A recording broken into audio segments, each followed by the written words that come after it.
में आप सभी का स्वागत है।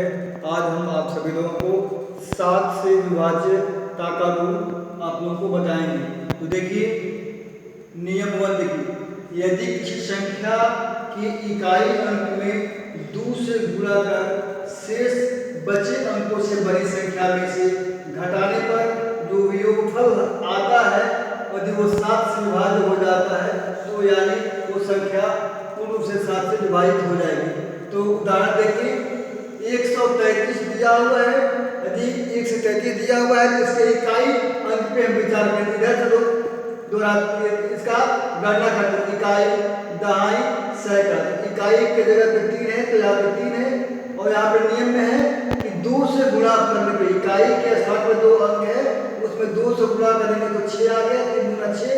अब शेष अंक से बड़ी संख्या यही है 13 है।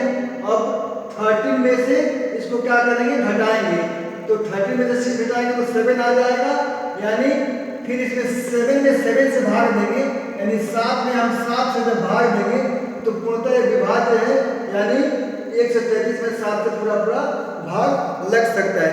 तो यही 7 से विभाज्यता का नियम पहला है कि यदि कोई संख्या दी गई है तो उसके इकाई अंक पे फोकस करते हैं। तो इकाई अंक प्राप्त करने के लिए वो जो संख्या लिखी है उसके सबसे दाहिने तरफ जाते हैं, जो सबसे पहला अंक होता है वो इकाई का अंक होता है। तो जो संख्या दी हुई है 133, इसमें इकाई का अंक 3 है और इस इकाई के अंक पे 2 से गुणा करेंगे तो 6 प्राप्त होगा और 133 में 3 इकाई निकाल देंगे तो जो संख्या बचती है वो 13 बचती है। 13 में से 6 को निकालेंगे तो 7 बचेगा और ये 7 बचेगा तो 7 में 7 से भाग देंगे तो ये पूर्णतः कट जाएगा। इसलिए हम कह सकते हैं कि इस पूरी संख्या में 7 से पूरा भाग ले जाएगा। अब आइए दूसरे नियम पे हम चर्चा करते हैं। यदि इकाई में 5 से गुणा कर शेष बचे अंकों से बड़ी संख्या में जोड़ने पर योगफल यदि 7 से विभाज्य हो तो वह संख्या 7 से पूर्णतः विभाजित होगी।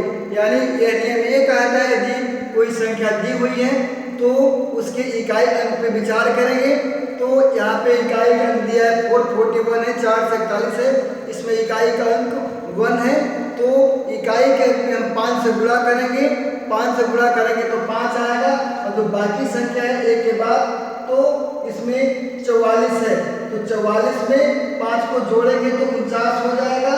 तो 49 में 7 से भाग देंगे तो पूरा कट जाएगा, तो यानी यदि 49 में 7 से देने पे पूरा कट जाएगा, यानी पूरी संख्या में 7 से भाग लग जाएगा। तो यही हमारा नियम 2 है। तो नियम 1 में क्या करेंगे, इकाई अंक में 2 से गुणा करेंगे और जो हमको प्राप्त होगा जो गुणनफल तो उसको बाकी संख्या में से घटाएंगे और घटाने के बाद जो संख्या प्राप्त होगी उसमें 7 से भाग देंगे तो पूरा विभाज्य हो जाता है, यानी पूरी संख्या में 7 से भाग लग जाएगा। और दूसरा नियम है कि इकाई में 5 से गुणा करेंगे और जो बाकी संख्या बचती है उसमें जोड़ेंगे और जो योगफल प्राप्त होगा उसमें यदि 7 से पूरा भाग लग जाता है तो पूरी संख्या में 7 से पूरा भाग लग जाएगा। यही 7 विभाज्यता का नियम है और अन्य विभाज्यता का नियम तो आसान है, तो आप लोग जानते होंगे। आज के वीडियो में इतना ही, धन्यवाद, थैंक यू वेरी मच।